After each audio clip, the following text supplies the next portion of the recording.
أين الطالب بدم المقتول بكربلاء وآله الطيبين الطاهرين المعصومين المظلومين ولعنة الله على أعدائهم أجمعين من يوم هذا إلى قيام يوم الدين. أما بعد، فقال الله سبحانه تبارك وتعالى في كتابه المبين والفرقان الحميد وقوله الحق: بسم الله الرحمن الرحيم. بقية الله خير لكم إن كنتم تعلمون. صلوات محمد وعلى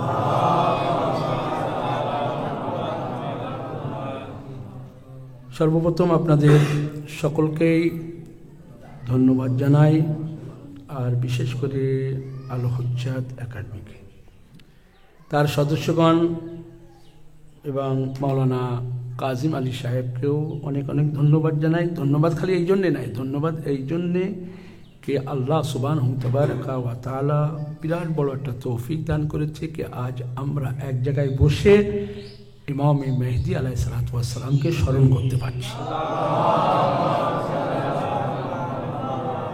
এই যে তৌফিক, এটাই কিন্তু আপনাদের জীবনের জন্য সফলতার জন্য যথেষ্ট।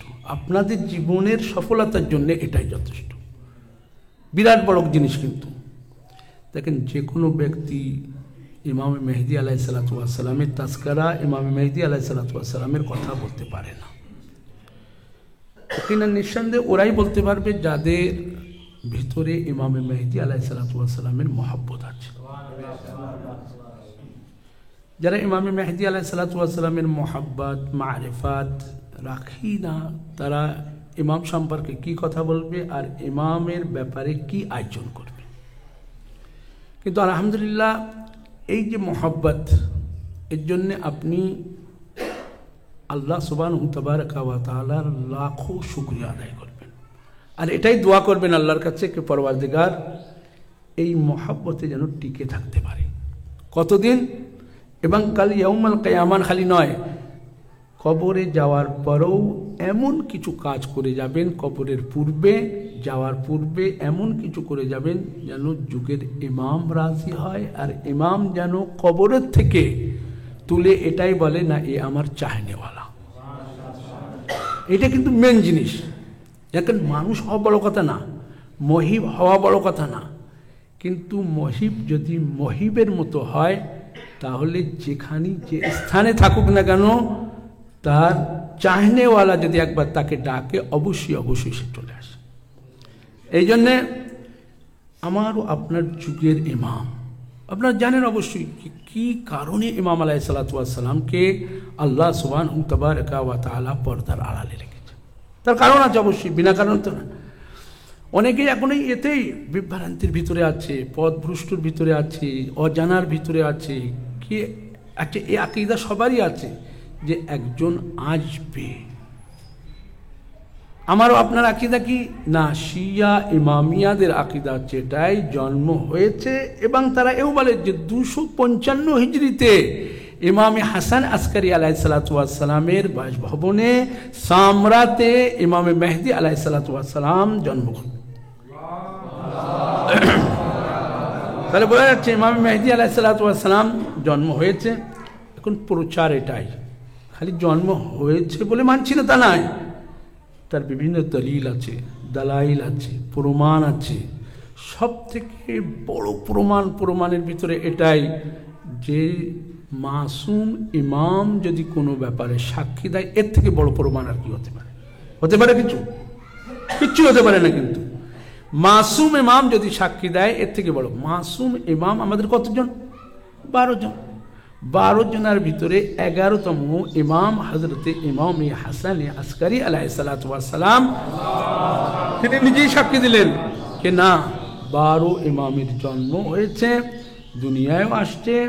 5 বছর পর্যন্ত তিনি দুনিয়া ছিলেন। তারপরেই না ইমাম আলাইহিস সালাতু দুনিয়া ছিলেন মানে কি, সামনে ছিলেন। তারপরে ইমাম আলাইহিস সালাতু ওয়াস সালাম আল্লাহর হুকুমে পর্দা লাগালেন। তার সাক্ষী আছে আরো 4 জন নায়েব। আজকে যার আজিজা আমরা যার, তার ভিতরে একজনের নাম নিয়ে ফেলে আসলাম কি না আসলাম? কি জন্য ফেললাম তার নাম নিয়ে? ভাই, ইমামের নাম নিয়ে কিন্তু ফেলিনি। কার নাম নিয়ে? 4 জনের ভিতরে একজনের নাম নিয়ে ফেললাম। কেন? এই কারণেই কে চারজনার উপরেই ইমাম এত বিশ্বাস করতেন, আরবি ভাষায় যার নাম আসছে আপনি সাকা, সে কাফ সাকা, আপনি সাকা, অতএব ভরসা করা যায় আপনার উপরে। তাহলে একবার ভাবেন, যার উপরে ইমাম ভরসা করেছে তার উপরে আমরা ভরসা করতে পারবো না? ইয়াকিনান কে আজ যদি আমরা এটাই বলি যে ইয়া হুসাইন বিন রৌ, তাহলে ইমাম হুসাইন বিন রৌ বলা মানে এটাই ইয়া মেহদি আলাইহিস সালাতু ওয়াস সালাম, অন্য কোনো পার্থক্য নেই। কিন্তু তাহলে আমাদের কর্তব্য হচ্ছে ইমামের বেশি বেশি বেশি বেশি বেশি বেশি ইমামের মারেফত। আচ্ছা, আমরা যদি মারেফত না রাখি তো এর গায়ের মুযহাবের লোক মারেফত রাখবে। আমাদের তো কর্তব্য ইমামের মারেফত অর্জন। এই কমিটি কি জন্য হয়েছে? কমিটিটা কিন্তু এই জন্যে আপনি ইমামের মারেফত অর্জন করবেন এবং অন্যদের সামনে ইমামের কথাগুলো, ইমামের আখলাক, ইমামের চরিত্রগুলো তুলে ধরবেন। তাহলে তো তারা বুঝতে পারবে যে ইমামে মেহদি আলাইহিস সালাতু ওয়াস সালাম কে আর কেন তাকে মানতে হবে। অবশ্যই তাদের আখলাক যদি মানুষের সামনে তুলে ধরা হয়, তাদের মারেফত যদি মানুষের সামনে তুলে ধরা হয়, তাহলে দুনিয়ায় আমার মনে হয় এদের থেকে ভালো লোক আর দুনিয়ায় মনে হয় না। আল্লাহও এটাই বলবে, পয়গম্বরও এটাই বলবে, ইমামগণও এটাই বলবে, এদের থেকে ভালো মানুষ আর নেই, এদের থেকে ভালো চরিত্রের মানুষ আর কিয়ামত পর্যন্ত পাওয়া যাবে না। যাবে কিয়ামত পর্যন্ত পাওয়া যাবে না। কিন্তু তাহলে বোঝা যাচ্ছে ইমামকে আমরা সুন্দরভাবে আঁকড়ে ধরে রাখতে হবে। আমাদের কর্তব্য হচ্ছে এটাই, যদি সুন্দরভাবে ইমাম আলাইহিস সালাতু ওয়াস সালামকে আমরা আঁকড়ে ধরে রাখতে পারি, তাহলে আমাদের সফল, দুনিয়ায় আমরা কামিয়াব, আখিরাতেও কামিয়াব। ভাই, আখিরাতের কামিয়াবির জন্য কিন্তু আজ ইমামকে ধরেছি, যাতে আখিরাতের কামিয়াব হয় এবং দুনিয়ায়ও যেন আমরা কামিয়াব হতে পারি। আমরা যেন কাল বলতে পারি যে দুনিয়ায়ও ইমাম বিন ইমামে ছিলাম না, আখিরাতেও বিনা ইমামে নেই। কবরের আগেও ইমামের সাথে ছিলাম, ইমামকে ধরে রেখেছিলাম, কবরের পরেও ইমামকে ধরে রেখেছি। অন্যরা হয়তো ইমাম মানে, কিন্তু তাদের ইমাম কবরের আগ পর্যন্ত, আমাদের ইমাম কবরের পরও। তাদের ইমাম কবরের আগে কাজে দেবে, এই করো, ওই করো, ওই করো। আমারও আপনার মাসুম ইমাম কবরেও কাজে আসবে, কবরের পরেও কাজে আসবে। তাহলে এমন ইমামকে যদি আমরা না ধরি, এমন ইমামের মারেফত যদি আমরা না রাখি, তাহলে দুনিয়া কি করলাম? কিনান এই জন্যে সকলেরই কর্তব্য। আজ দেখেন আপনি, একটা কমিটি আছে, হাজার হাজার কমিটি, আলহামদুলিল্লাহ, এগুলো কিন্তু আল্লাহর বিশেষ ইনায়াত। হাজার হাজার কমিটি ইমামে মেহদি আলাইহিস সালাতু ওয়াস সালামের নামে কাজ করছে। কি জন্যে?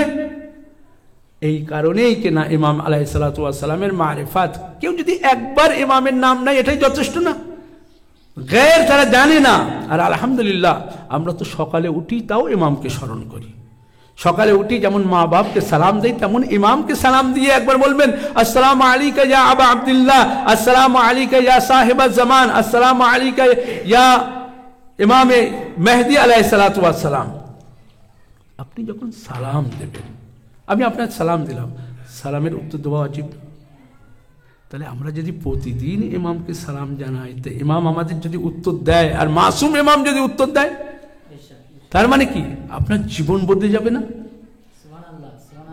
জীবন বদলে যাবে। কিন্তু এই জন্য হামেশা এটাই যে ইমামের সালাম করায় আপনি ভুলবেন না। বা আমিও, সকলেই আমরা যেমন ভাবে একজন ইমাম কিন্তু শুধু এই নয়, আমার ও আপনার বাবার থেকেও অধিক মেহেরবান আমাদের উপরে। এই জন্যে যেখানে আমার ও আপনার বাবা ও মা পৌঁছাতে পারবে না, সেখানে ইমাম পৌঁছাতে পারবে। এই জন্য এটাই বলেছি, তাকে সর্বসময় ডাকো, সব সময় তার কথা মনে করো। ইমাম আলাইহিস সালাতু ওয়াস সালাম ইয়াকিনান তোমাদের কাজে আসবে। এই জন্যে তার নাম, তার আলকাব, তার উপাধি, তার সম্পর্কে সব কিছুই আমাদের জানা দরকার। খালি অল্প নয়, বিরাট পরিমাণে আস্তে আস্তে আস্তে আস্তে আমাদের সকলেরই কর্তব্য ইমামে মেহদি আলাইহিস সালাতু ওয়াস সালাম সম্পর্কে ছড়িয়ে দেওয়া চারিদিকে, যেন মানুষ বুঝতে পারে যে না, ইমাম আলাইহিস সালাতু ওয়াস সালামের জন্ম হয়েছে। অনেকেই আছে আহলে সুন্নাত ওয়াল জামায়াতের ভিতরে, তারা এটাই বলেন না জন্ম হবে। ঠিক আছে, কমসে কম এটাই মানলাম জন্ম হবে, এটাও তো মেনে নিয়েছে তারা। তার মানে এটাই যে একজন আছে। আবার অনেকেই এটাই, বেশিরভাগ কিন্তু এটাই মেনে নেয় যে না, ইমাম মেহদি আলাইহিস সালাতু ওয়াস সালাম নবী, অতএব ইমাম হুসাইন আলাইহিস সালাতু ওয়াস সালামের বংশ থেকে হবে। আর এটা তো স্বাভাবিক, ইমাম হুসাইনের বংশ থেকে যদি না হয় তো সে মাসুম হবে কোথা থেকে? ভাই মাসুম হতে গেলেই তো ইমাম হুসাইন আলাইহিস সালাতু ওয়াস সালামের বংশ লাগবে, কুরাইশ বংশ লাগবে। আল্লাহ যাদেরকে মাসুম করেছে ইয়াকিনান, এই জন্য আপনি ভাবেন যে আজও জাফরে কাজ্জাব বিখ্যাত, যেহেতু দাবি করেছিল এটাই যে ইমামের পরে, ইমামে হাসান আসকারির পরে আমি ইমাম, কোথায় চলে গেল? অস্তিত্ব থাকলো তার? দুনিয়ায়ও নিজের আমল খারাপ করলো, আখেরাতেও নিজের আমল খারাপ করলো। কি হতো? চাচাই তো হতো। তাহলে চাচা যদি দাবি করে এটাই, চাচার হক নেই, তার মানে বোঝা যাচ্ছে এটাই, যেখানে হক আছে সেখানে দাবি করো, যেখানে হক তোমার নেই সেখানে যদি দাবি করো তাহলে তুমি লানাতের যোগ্য হবে, তাছাড়া কিছু হবে। এই জন্য আমাদের কর্তব্য হচ্ছে এটাই যে হক যেখানে সেখানে দাবি করো, যেখানে তোমার হক নেই সেখানে যদি তুমি দাবি করো তাহলে লানাতের যোগ্য হবে। ঠিক তেমনি আমাদের সকলেরই কর্তব্য হচ্ছে এটাই যে যাতে ইমামের দরুদ ও সালাম আমাদের উপরে আসে, তার জন্য আমাদের কি করতে হবে, কি কি কাজ কর্তব্য? আপনি বলেন একজন বাপ একজন মা তার বাচ্চা যদি হারিয়ে যায় খোঁজে না? খোঁজে না? খোঁজে না? খোঁজে। কিন্তু একজন মা একজন বাবা এটা কি চাইবে যে আমার সন্তান দাঁড়ে দাঁড়ে গিয়ে ঘুরুক, লোকের দরবারে ঘুরুক, লোকের বাড়িতে গিয়ে ভিক্ষা চাক? এটা চাইবে? ইমাম মেহদি আলাইহিসসালাতু ওয়াস সালাম কি কখনো চাইবে? সব মাননেওয়ালা না আমরা। ইমাম মেহদি আলাইহিস সালাম চাইবে আমার মাননেওয়ালারা দাঁড় বাজার ঘুরুক? চাইবে না ইমাম আলাইহিসসালাতু ওয়াস সালাম কখনোই। তাহলে আমারও আপনার কর্তব্য কি যাতে ইমাম রাজি হয় সেই সমস্ত কর্মগুলো করা। যেমন ভাবে আপনার বাবা চায় না যে আপনি দরবাজার ঘুরুন, চাইবে আপনার বাবা? আপনার মা চাইবে? আপনার বাবা আপনার মা চাইবে না যে আপনি না খেয়ে এখানে ওখানে শুয়ে থাকেন। ওই মা খাবে না, ওই বাবাও খাবে না। কিন্তু হ্যাঁ, ছেলে যদি ছেলের মতো হয় তাহলে মা ও বাবার কথা অবশ্যই স্মরণ করবে। ঠিক তেমনি যদি চাহনেওয়ালা ইমামের চাহনেওয়ালার মতো হয় তাহলে সেই ইমামও তাদের দেখবে, খালি আপনি কাজ করতে থাকবেন, ইমাম আপনার দিতে থাকবে। খালি কাজ করারেতে, কাজ আমাদের করতে হবে, বাকি দেনেওয়ালাকে ইমাম আলাইহিসসালাতু ওয়াস সালাম। ইমাম কখনোই চাইবে না আমার মাননেওয়ালারা ফকির হয়ে থাক। ইমাম কখনোই চাইবে না আমার মাননেওয়ালা দারবাদার ঘুরুক। ইমাম কখনোই চাইবে না যে আমার চাহনেওয়ালাদের কাছে আল্লাহর নেয়ামত না থাকুক। চাইবে ইমাম? কখনোই ইমাম চাইবে না। কিন্তু আজ কেন এমন হচ্ছে তার কারণ কি জানেন? তার কারণ হচ্ছে ওই রকমই যে একজন সে তার মা বাবার অবাধ্য যদি কেউ হয়, যদি তার কথা অমান্য করে, না মানে, না মেনে চলে, তাহলে অনেক সময় বাধ্য হয় না মা বাপ যে ছেলে যদি তাদের কথা না মানে, মা বাবার কথা না মানে, অনেক সময় বাধ্য হয়, বাধ্য হয়ে রাগান্বিত অবস্থায় হোক বা এমনি হোক সেই কথাই বলে তুই আমার ছেলে নয়, যা তোকে যে পুত্র করে দিলাম। ইমাম যেন এমন না বলে। তাহলে আমাদের বুঝতে হবে আমাদের কর্মের ওই কথা না মা কেন বললো তাকে, তার কর্মের গুণে। আমারও আপনার কর্মের গুণ যেন এমন না হয় যে ইমাম আমারও আপনার সামনে আছে কিন্তু আমিও আপনি চিনতে পারছি না। হতেই পারে না, হতে পারে না, বলার কিছু নেই। ইমাম হয়তো আজকে আমাদের এখানে আছে, আচ্ছা আপনার বিশ্বাস নেই? ইমাম তো যে কোনো মুহূর্তে যে কোনো জায়গায় থাকতে পারে। তো ইমাম আমাদের এখানে যদি থাকে, হয়তো আমাদের গোনার চোখ ইমামকে দেখতে পাচ্ছে না, হতে পারে না? আমাদের গুনার চোখ, এই গুনাহগার চোখ ইমামকে দেখতে পাচ্ছে না। হয়তো আপনি ভাববেন না আমি তো কোনো করি, হাজার গুনাহ আমরা করি কিন্তু আমরা নিজেরাই বুঝতে পারি না। পারি? হাজার গুনাহ কিন্তু আমরা করি কিন্তু আমরা নিজেরাই বুঝতে পারি না। এই জন্যে হয়তো একিনান নিঃসন্দেহে যে যেখানে ইমাম আলাইহিসসালাতু ওয়াস সালামের কথা হবে ইমাম সেখানে আসবে না। আমরা তো নিজেই বলি, আকীদা আমাদের বিশ্বাস, হাদিস এটাই বলে যে যেখানে ইমামে হুসাইন আলাইহিসসালাতু ওয়াস সালামের মজলিস হয় সেখানে ইমামে হুসাইন আসে এবং ইমামে যুগের ইমাম আলাইহিসসালাতু ওয়াস সালামও সেখানে উপস্থিত হয় না? হয় না? এও তো আপনি জানেন, আপনারা জানেন যে ইমাম উপস্থিত হয়ে নিজের আজাদারদের, শুনেছেন, আজাদারদের জুতো ঠিক করছে। সে কিরকম আজাদার তারা, বিরাট ব্যাপার না? যে ইমাম আমাদের গুনাহগার আজাদারদের জুতো ঠিক করবে, তাহলে সে কিরকম কেমন আজাদার, ঠিক এটাই আমাদের ভাবতে হবে। যদি ইমাম মানে ইমাম যেটা চায়, যদি আমরা সেই স্থানে সেইখানে যেতে পারি, তাহলে কিন্তু জীবনে আপনি বিরাট বড় কাজ করেছেন, বিরাট কিছু করেছেন।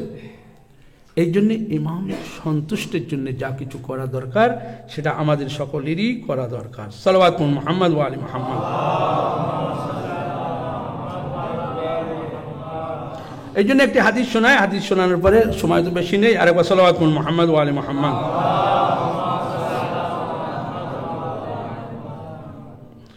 বলছে তিনটি জায়গায় এমনই আছে, দেখেন সর্বসময়েও আপনার বলি, সর্বসময় আপনার ভালো কাজে কিন্তু শয়তান আপনাকে বাধা দিবে। শয়তান অনেক সময় ওই শয়তান নয়, শয়তানের রূপ ধারণ করে কত রকমের শয়তান আসবে তা ঠিক আছে, শয়তানের রূপ ধরে বহু রকমের শয়তান আসবে আর বাধা দেওয়ার চেষ্টা করবে। ভালো কাজেই কিন্তু শয়তান বাধা দেয় হামেশা, এটা মনে রাখবেন। এই জন্যে এছাড়াও একটা ঘটনা মনে পড়ছে, এই জন্য বলছি কে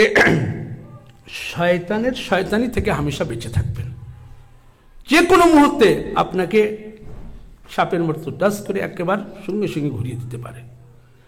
এই জন্যে এক ইহুদি মাওলায়ে কায়নাত হযরতে আমিরুল মুমিনিন আলী ইবনে আবি তালিব আলাইহিস সালাতু ওয়াস সালামের কাছে জিজ্ঞাসা করলেন, বললেন মাওলা, আপনারা সবসময় নামাজে বা অন্য সময়ে আপনাদের কোনো না কোনো ডিস্টার্ব হয়, আপনাদের নামাজ পড়লেও আপনাদের মন এক জায়গায় থাকে না, কিন্তু আমরা ইহুদি যখন কোনো আমল করি তখন বিরাট আমাদের মনের সাথে করি, একদম মনোযোগ সহকারে করি, এর কারণ কি? তো মাওলা আলী ইবনে আবি তালিব আলাইহিস সালাতু ওয়াস সালাম তখন বললেন কি, দেখো চোর কোথায় যায় জানো? তো বললো কোথায়? তো বললো চোর হামেশা সর্বদাই আমির ও গেরস্ত যারা তাদের ঘরে যায়, নাকি গরিবের ঘরে যায়? চোর কি গরিবের ঘরে যায়? যায় না। চোর কোথায় যাবে? কোথায় কার বাড়ি মাল আছে, যারা মালদার অর্থশীল, যাদের কাছে অর্থ আছে তাদের কাছে যাবে, না কি গরিবের ঘরে যাবে? গরিবের দরজা আগলা করে রাখলেও কোনো কিছু না, সারাদিন আগলা করে রাখ, সারা রাত খুলে রাখ দরওয়াজা, কেউ যাবে না। ইমাম আলাইহিস সালাতু ওয়াস সালাম তাকে গরিবের আর মালদারের ঘর দিয়ে ওইটা বোঝাতে চাইলো যে দেখো শয়তান ওইখানেই যাবে কি যেখানে কিছু পাবে, শয়তান ওইখানেই যাবে যেখানে কিছু পাবে। শিয়ারা আর মুসলমানেরা, বিশেষ করে মুসলমানদের ভিতরে শিয়ানে আলী ইবনে আবি তালিব, ওদের কাছে যা নেই আমাদের কাছে তাই আছে, ওদের কাছে ইমাম নেই আমাদের কাছে ইমাম আছে। আমাদের কাছে ইমাম থাকার কারণে শয়তান সবসময় এই মালদার ঘর, মালদারের মতো ইমানের মতো বেশি আর ধন সম্পদ আর কিছু আছে? এই ধন সম্পদ ইমান, এটাইকে নষ্ট করতে চায় হামেশা শয়তানেরা জিন। অতএব ইমাম আলাইহিস সালাতু ওয়াস সালাম এটাই বললেন, আজ আপনারা ইমাম আলাইহিস সালাতু ওয়াস সালামের মহব্বত যে আপনাদের ভিতরে আছে, এর থেকে বড় সম্পদ আর কি চান বলেন তো? কি চান বলেন? এর থেকে বড় সম্পদ কিছুই না বলো। কিন্তু মনে রাখবেন, একদিকে টাকা, একদিকে ইমাম আলাইহিস সালাতু ওয়াস সালাম, কোনটা আপনি নেবেন? তো আপনি বলেই দেবেন যে যেদিকে ইমাম আছে সেই দিকে, কিন্তু মনে রাখবেন এটাই, আজ তো আপনি বলতে পারছেন যেদিকে ইমাম সেই দিকেই আমি যাব, কিন্তু কাল মৃত্যুর পরে যেন এমন না হয় কি যেদিকে টাকা সেই দিকে ছিলাম। এটা কে সাক্ষী দেবে? আজ তো আমরা বলছি, যেহেতু আজ আপনার মনের খবর মাআযাল্লাহ আমি জানি না, ওই মাওলানা সাহেবের মনের খবর আমি জানি না, ওই ভাইয়ের মনের খবর আমি জানি না, কারণ মনের খবর কেউ তো জানে না। অনেক সময় একসঙ্গে বেড়ালে অনেক কিছু জানা যায়, সে ব্যাপারটা আলাদা। কিন্তু কাল কিয়ামতের ময়দানে, কিয়ামত তো অনেক দূরে, কাল কবরে যখন আপনি যাবেন, কবরে শোয়ানোর পরে যদি আপনার পাশে আপনার যুগের ইমাম আসে, তাহলে মনে রাখবেন সব থেকে বড় ধন দৌলত আপনি পেয়েছেন, এবং বাকি রাস্তাগুলো আপনি এমন ভাবে যাবেন কে মনে হবে যেন দুনিয়াতেই আছি। কিন্তু দুনিয়াতে থাকার পরে ঈমান যে আপনার আছে, সেই ঈমান কবরের ভিতরে অন্ধকার কবরকে আলোকিত করবে কে? অন্ধকার কবরের ভিতরে কে সাক্ষী দিবে কে? আপনার ঈমান, আপনার ইমাম। এক ঈমান আর এক ইমাম যদি ভালো থাকে, তাহলে দুনিয়ার আর কোনো সম্পদের দরকার হয় না। এই জন্য এটাই বলা হয় ঈমানও দরকার আছে, ইমামও দরকার আছে। অনেক লোকের কাছে ঈমান আছে, ইমাম নেই। বেকার কি বেকার না? তবে কারেন্টের জন্য দুটি জিনিসই প্রয়োজন হয়, ঠিক আছে, একটা জিনিস হলে তো হয় না। এই জন্য রাসূল করিম সাল্লাল্লাহু আলাইহি ওয়া সাল্লাম বললেন, ইন্নী তারিকুম ফিকুম সাকালাইন কিতাবুল্লাহ ওয়া ইতরাতি আহলে বাইতি। দুইটি জিনিস ছেড়ে যাচ্ছি, এক আহলে বাইত অতএব আমার ইমামগণ, দ্বিতীয় পুস্তক। তাহলে বোঝা যাচ্ছে এটাই ইমানেরও দরকার আছে, ইমামেরও দরকার আছে। ইমান তখনই খাঁটি হবে যখন ইমাম থাকবে, আর ইমাম তখনই আপনি পাবেন যখন ইমামকে পাবেন, তখন ইমান অটোমেটিক এসে যাবে। আমাদের কর্তব্য হচ্ছে এটাই। দেখেন, খালি দুনিয়ায় নিজেকে এমনভাবে সামলাতে হবে, নিজেকে এমন জায়গায় নিয়ে যেতে হবে। দেখেন, দুনিয়ায় তো খাওয়া দাওয়া চলাফেরা পশুরাও তো করে না, করে না? করে না? পশুরাও করে। কিন্তু পশুদের ভিতরে আমাদের ভিতরে তো পার্থক্য থাকা দরকার না? দরকার না? পার্থক্য থাকা দরকার। পশুদের কাছে আল্লাহ সুবহানাহু তাবারাকা ওয়া তাআলা আকল বলে কি জিনিস দেয়নি, কিন্তু আল্লাহ সুবহানাহু তাবারাকা ওয়া তাআলা আমাদের তো আকল দিয়েছে, বিবেক দিয়েছে, কোরআন দিয়েছে। আকল ও বিবেকের দ্বারাই ফয়সালা করো, বিচার করো যে কোন ইমামকে মানতে হবে। দুনিয়ার মানুষ ঘুরছে ফিরছে, খাচ্ছে বসছে, সবকিছু করছে, যায় না, ঠিক আছে, আখেরাত পার। আরে বাবা, ওই ইমাম আখেরাতে তোমার কি পার করবে যে ইমাম নিজেই পার হতে পারবে না? তার তো নিজেই সন্দেহ আছে, সে তো কবরেই নিজেই সন্দেহ তার। কে কবরে দেখো, তোমাদের আমি সবকিছু বাঁচাতে পারি, কবরে যখন মুনকির ও নাকির প্রশ্ন করবে তখন কিন্তু আমার নাম নিও না। কেন? তুমি তো ইমাম ছিলে, খলিফা ছিলে, তুমি আমাদের রাহবার ছিলে, প্রতিনিধি ছিলে, তুমি আমাদের পথ পরিদর্শক ছিলে, সবকিছুই তো তুমি ছিলে, তুমি তো মহান ছিলে। তাহলে তোমার নাম কেন নেবো না? এখানে যেমন ভাবে এখানে নিতাম তেমন ভাবে ওখানেও তোমার নাম নেবো, কেন নেবো না? তা বললে, না রে ভাই, ওখানে আমি বাঁচাতে পারবো না, ওখানে ওরই নাম নিস যে রসুলের পরে রসুল যাকে খলিফা ইমাম তৈরি করে গিয়েছিল। সে কে? তার প্রথম হচ্ছে মাওলানা কায়নাত আলী ইবনে আবি তালিব, অন্তিম জন ইমামে মেহদি আলাইহিস সালাতু ওয়াস সালাম। তাহলে বোঝা যাচ্ছে এটাই কে আল্লাহ সুবহানাহু ওয়া তাআলা যে নেয়ামত আমাদের দিয়েছে, নেয়ামতে উজমা কিন্তু ইমাম আলাইহিস সালাতু ওয়াস সালাম, বিরাট বড় নেয়ামত, যা আপনি আপনার ব্রেনেও আনতে পারবেন না যে ইমাম আলাইহিস সালাতু ওয়াস সালাম কত বড় নেয়ামত আমাদের সামনে। যে নেয়ামত আমরা ভাষায় বলতে পারবো না, যে এত বড় নেয়ামত। এই জন্য আল্লাহ সুবহানাহু ওয়া তাআলা লাখো শুকরিয়া আদায় করা দরকার। এমনি তো শুকরিয়া আদায় করলে দৌলত বেশি হয়, আর এমনি শুকরিয়ার সাথে সাথে যদি ইমামকে স্মরণ করা হয়, তার কোনো জিনিসের অভাব হয়? কোনো জিনিসের কিন্তু অভাব হয় না।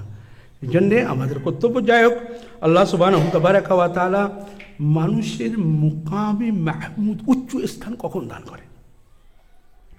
আছে না, খালি নামাজের তাহাজ্জুদে কিন্তু উচ্চ স্থান দান হয় না, নামাজ পড়লেই কিন্তু উচ্চ স্থান দান হয় না। কোরআনে মজিদের ভিতরে আল্লাহ সুবহানাহু ওয়া তাআলা এটাই বলছেন, আসা আন ইয়াবআসাকা রাব্বুকা মুকামান মাহমুদা। قال الله سبحانه وتبارك وتعالى في الكتاب القرآن كتاب المجيد قرآن الحكيم। এর ভিতরে খোদাবন্দ আলম নিজেই বলছেন, এই জন্য কখন আপনার স্থান অনেক উচ্চ, দুনিয়াও হবে আখিরাতেও হবে। কখন হবে? ইমাম হযরতে রাসূল করিম সাল্লাল্লাহু আলাইহি ওয়া সাল্লাম বললেন, কি বললেন হযরত রাসূল করিম সাল্লাল্লাহু আলাইহি ওয়া সাল্লাম? হযরতে রাসূল করিম সাল্লাল্লাহু আলাইহি ওয়া সাল্লাম এটাই বললেন कि যদি কোনো ব্যক্তি ইমামের শ্রদ্ধা করে, এহতেরাম করে, সম্মান জানায়, ইমামের সম্মানে যদি উঠে দাঁড়ায়, ইমামের নাম যখন নেওয়া হবে যদি তার সাথে সালাওয়াত পড়ে, তাহলে কোরআন এলান করছে, খালি তাহাজ্জুদের জন্য নয়, এহতেরামে সাইয়্যিদ, এহতেরামে ইমাম, এহতেরামে মাসুম ইমাম, এটাই কে আইয়াব আসাকা মুকামান মাহমুদা, কে আজ তুমি এখানে এহতেরাম করবে ইমামের, কাল তুমি যখন সাথে থাকবে এহতেরাম করবে ইমামের, তখন আল্লাহ সুবহানাহু ওয়া তাআলা ইমামের সাথে থাকা মানেই, ইমামের এহতেরাম করা মানেই তার স্থান উঁচু না অটোমেটিক? এর বলা লাগে নাকি? অটোমেটিক তার স্থান উঁচু হবে। এখানে যখন স্থান উঁচু হবে, যদি স্থান উঁচু হয়, মুকামে মাহমুদ পর্যন্ত পৌঁছে যায়, তার আর কিসের দরকার আছে? আরো কিছু দরকার আছে? দুনিয়ায় অত টাকা পয়সা, আজ যে অনুষ্ঠানটি হচ্ছে কি জন্য হচ্ছে? একটু যাতে সওয়াব হয়, ইমাম যাতে রাজি হয়, ইমাম যেন সন্তুষ্ট হয়, এই জন্য তো। নাকি আমরা নিজেদের সন্তুষ্টের জন্য করছি না, কিন্তু ইমাম যাতে সন্তুষ্ট হয়। ইমাম সন্তুষ্ট মানে কি? কোরআনে মজিদ পড়েছেন অবশ্যই, কি ইমাম যদি সন্তুষ্ট হয় তাহলে আল্লাহ সুবহানাহু ওয়া তাআলা সন্তুষ্ট হবে। তার মানে এটাই আল্লাহ সুবহানাহু তাবারাকা ওয়া তাআলা সন্তুষ্ট দারোমদার ইমাম আলাইহিসসালাতু ওয়াস সালামের সন্তুষ্টের উপরে। তাহলে কেনই না ইমাম আলাইহিসসালাতু ওয়াস সালামকে মন দিয়ে প্রাণ দিয়ে ইমামের অনুষ্ঠানগুলো মন ও প্রাণ দিয়ে করব, যাতে মকামে মাহমুদ পর্যন্ত আমরাও যেন পৌঁছতে পারি। ওয়া আখিরু দাওয়ানা আনিল হামদুলিল্লাহি রাব্বিল আলামিন। ভালো থাকেন, সুস্থ থাকেন ইনশাআল্লাহ। আর ইমাম আলাইহিসসালাতু ওয়াস সালামের কাজগুলো করেন এই কামনা করি। আল্লাহুম্মা সাল্লি